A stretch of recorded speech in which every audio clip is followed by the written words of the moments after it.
just a Galactic cake from FAAFO. Fuck around and find out. And 4C Labs. Let's see what it says. So 4C Labs have been doing well recently. I think the organogram line was a little bit of a miss, but it showed that their heart was in the right place. They tried to bring some sativa to the market. They're bringing information on their products, which is good. They're trying to let people know whether they recommend them for nighttime or daytime use or a bit of both. And they use pouches all the time, I think, across the board. Child-proof, instructions on the bottom. And importantly, James from 4C Labs is a patient. He does appreciate good cannabis. He doesn't think we should have to pay more for terpenes. He thinks patients are important, and that's a good thing. So Galactic cake is 19% THC, which I appreciate. I appreciate a lower percentage THC because if the flour's good, once you start getting around 20%, it shouldn't really be mattering that much. Good flour at around 19% should still knock your socks off. If it's good, that percentage doesn't really matter so much. Within reason, obviously. This is $9.50 a gram.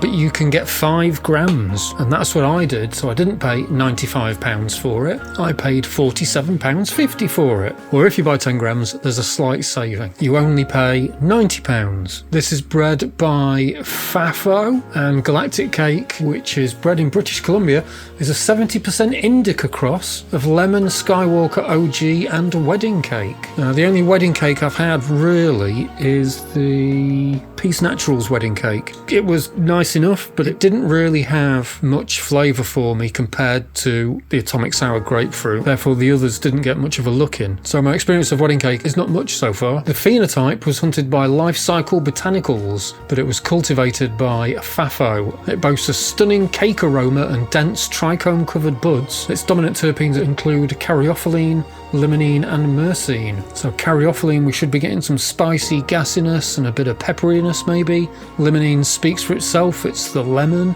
and myrcene should be more of that herbal musk. And its profile does in fact say that it's around a quarter caryophyllene, just under a quarter limonene, just under a quarter humulene, and then just below that, slightly less of that is myrcene, and the rest is farnesene and linalool. And obviously all these things are subject to variation anyway, but its main dominant terpenes are caryophyllene, limonene and humulene. But then it says on the Life Cycle Botanics, caryophyllene, limonene and myrcene. So yeah, I guess the myrcene and the humulene are fighting. It looks like on the pie chart there's a bit more humulene though, but we're mainly caryophyllene and limonene. It's beta irradiated as well. Lemon Skywalker. But yeah, a cross between wedding cake and lemon Skywalker OG. And we should always be aware of these values.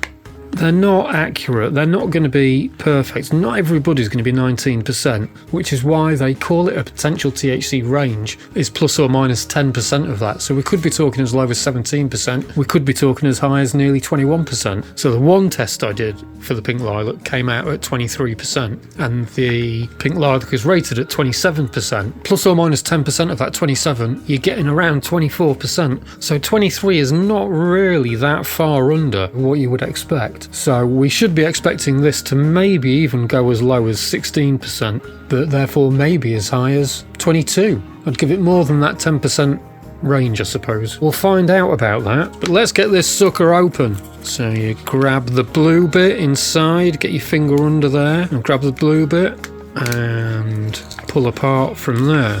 And I do actually find them a little tricky. Did I get a whiff straight away? Oh yeah, there's smell there. Oh yeah, there's cake. Oh yeah, there's cake. Wow, that's what it is, it's cake. Wow, cake and gas. That's what's in there, cake and gas. Yeah. Oh, I like the smell of that. I like that a lot. Oh, it's a fairly solid bud. I'm just looking at the bud off camera so we don't get restricted by the YouTubes. Let's get my little spyglass out so we can have a look. Also, I can have a look. You don't get to see this until part 2. Okay, that looks okay. I've got a feeling I'm seeing heads on the outside here. Yeah, I think this is going to be nice under the scope. This is going to look interesting. This is nice. The trim is awesome. And I do like the smell of this. Again, it's a little bit on the vague side, but it is most definitely there. It's not like your usual totally muted, really having to search for any kind of flavour, really having to search for any kind of smell. It's not like that. So that is surprisingly stinky, to be honest, and surprisingly that's not really dry either.